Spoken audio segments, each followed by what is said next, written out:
તો કેમ છો મિત્રો? મજામાં? આજના નવા વ્લોગમાં આપનું હાર્દિક સ્વાગત છે. તો ભાઈ કેમ છે બધા? મજામાં ને? જો ભાઈ જો અહીંયા બધો સામાન પડ્યો છે, ગાદલા ને લાડવા ને ડબલા ને થેલા ને ટોપિયા ને ગેસના ચૂલા ને વિરલભાઈ ને આકે ગાડી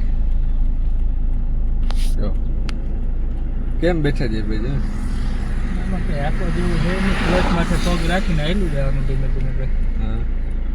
ગીતું વગાડતા, રાહડા વગાડતા, એવું બધું વગાડતા જાય ભાઈ. આપણે ખંભાળિયા પૂછવા આવ્યા હે. જેવા બધા હાલીને જાય, પ્રતાપ મામા, અજય મામા બધા જાય, 2 જણા જાય હાલીને દ્વારકા. તો કાલ હાંજના તો લગભગ કાલ હાંજના પહોંચી જાઉં એવું લાગે. બહુ પેલો કાંઈ બહુ ભાઈ છેક વલસાડની વાત છે.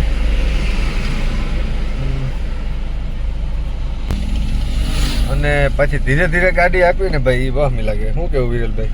સાચી વાત ભાઈ. પગું દુખવા માંડે. વડે હાથથી બોલો ભાઈ તમે. પગું દુખવા માંડે ભાઈ. આ ક્લચ ઉપર પગ રાખીને હે ને પગું દુખવા માંડે. હા તો વેદના તો એમ કરે ભાઈ, કેમ આપણે એનો ઉપાય કાઢી દે. હું બિચારો શું કરે ભાઈ. ને વ્લોગ ભાઈ આપણો 2-3 દીથી આવ્યો નતો, કારણ કે ફોર વ્હીલમાં ભાઈ આખો દી હોય તો હું પછી દેખાડવું. કંઈક આમ આવે તો માણસ દેખાડે ભાઈ, કે પાછો આપણે હે ને હજી એટલું બોલતા આવડે નહીં ને ભાઈ. તો જો ભાઈ હાલી જાય. જો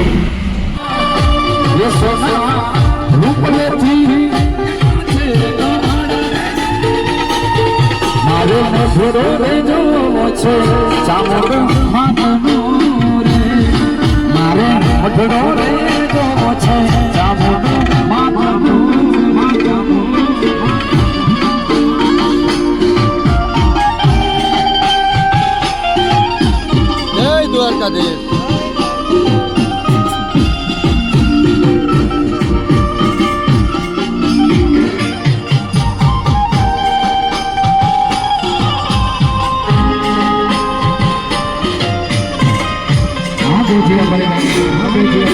જય દ્વારકાધીશ.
ભાઈ અત્યારે આપણે ખંભાળિયા પહોંચવા આવ્યા છે અને અહીંયા ભાઈ મસ્તીનો ગોલો બનાવે છે. તો ગોલો ખાઈ લઈ બધા, કારણ કે ભાઈ ગોલો ખાવાની મજા જ અલગ છે. કંઈક જો બને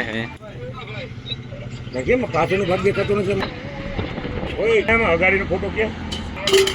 મસ્તીને બની ગયા ભાઈ ગોલા. આવતો જ છે ભાઈ. ગોલા બને છે, બની જાય એટલે આપણે ગોલા ખાઈ લેવાનું થાય છે. ચાલો તો ખાઈ લઈ ભાઈ, પછી ખંભાળિયા વેલેર આપણે પૂગી જાય. તો ભાઈ ગોલા આવી ગયા છે. તારે 10-20 રૂપિયા વધારે લઈ લે. એ ગોલા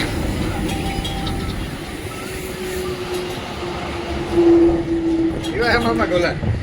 ગોલા ગુલાબ જેવા. નહીં મને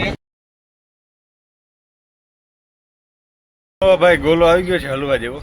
કેમ મામા? મસ્ત ને? શું કે વિરલભાઈ? મસ્ત હલવા જેવો. જો ભાઈ એક નંબર. એક નંબર હાવ હે મસ્ત બેસ્ટ. તો ખાઈ લઈ પારો તાણે. આમાં પારો ના પ્લાસ્ટિકમાં હાલે તો 10 mm ની કાકડી આવે. નગામાં એમ કે પ્લાસ્ટરમાં હાલે હે ભાઈ, પણ 10 mm ની કાકડી આવે. પ્લાસ્ટરમાં ના એટલે થોડોક ચારવું પડે ને. માલ જેવી તો સારું પડશે. ચારવું બન્યું. થોડોક ચારવું પડે ભાઈ, ગ્રાવલ વધુ છે અને પ્લાસ્ટરનો માલ નથી એટલે થોડોક ચારવો પડીએ. અમને તો આયલું જાય, અમારે સ્લેબ ભરવાનો. મારે સ્લેપ જ છે. તમારે ખાલી મારે હાલી જાય મારે મિક્સર મશીન જાણે સારું પડે. મામાને મિક્સર મશીન નથી ભાઈ એટલે ચારવું પડે. અને આપણે હે ભગત આ કલર નખાવા ગયા. હા, ઈ હજી કાજુ બદામ ને એવું નખાવા ગયા વોશિંગ મામા. કરાવવા ગયા. વોશિંગ કરાવવા વોશિંગ માલ કરાવી ગયા, મેલો આવી ગયો થોડો. તો હાલો ભાઈ ખાઈ લઈએ આપણે. માંગાપુરાનો માલ હતો. હા, ચાલો આપણે ખાઈ લઈએ હવે. તો ભાઈ અત્યારે આપણે આવી ગયા છીએ મામાદેવના મંદિરે. જય મામાદેવ, તમને દર્શન કરાવું ચાલો. મામાદેવના દર્શન કરી લ્યો ભાઈ. ખંભાળીએ દાતાની ગોલાઈ. એમાં ખંભાળીએ દાતાની ગોલાઈ બોલજે. ખંભાળિયા દાતાની ગોલાઈ. દાતારની ગોલાઈ આગળ મામાદેવનું મંદિર આવેલું છે ભાઈ. વલસાડથી ચાલતા આવી વલસાડથી ચાલીને આવતા હતા મામા, અને અહીંયા પહોંચ્યા છે ભાઈ. તો મામાદેવના દર્શન કરી લઈ, તમે પણ કરી લ્યો. તો ચાલો ભાઈ દર્શન કરી લઈએ આપણે. તો ભાઈ અત્યારે આપણે પહોંચવા આવ્યા જ છે વડોદરા. એક પલ્લો કાપી નાખ્યો આજે, બધા હેલા જાય છે ભાઈ. અને આજે વડોદરા, કાલે લીમડી પલ્લો કાપી જાય, પછી આવશે ડાયરેક્ટ દ્વારકા. તો ચાલો ભાઈ. તો ફાઇનલી ભાઈ આપણે દ્વારકા પહોંચી ગયા છે. દ્વારકાધીશના મંદિરે પહોંચી ગયા છે. 17 દિવસ થયા ભાઈ આજે. મામા આજે 17 દિવસમાં દ્વારકા હાલીને પહોંચી આવ્યા છે. જેવું તમે પણ દર્શન કરી લ્યો ભાઈ દ્વારકાધીશના. બહુ મજા આવી ભાઈ, અહીંયા આવીને આનંદ થાય છે ભાઈ દ્વારકાધીશના શરણમાં. દર્શન કરી લ્યો તમે પણ ભાઈ દ્વારકાધીશના. તો ભાઈ આપણે દ્વારકાધીશના દર્શન કરી નાગેશ્વર મહાદેવના દર્શન કરવા પહોંચ્યા આવ્યા છે, તો તમે પણ દર્શન કરી લ્યો.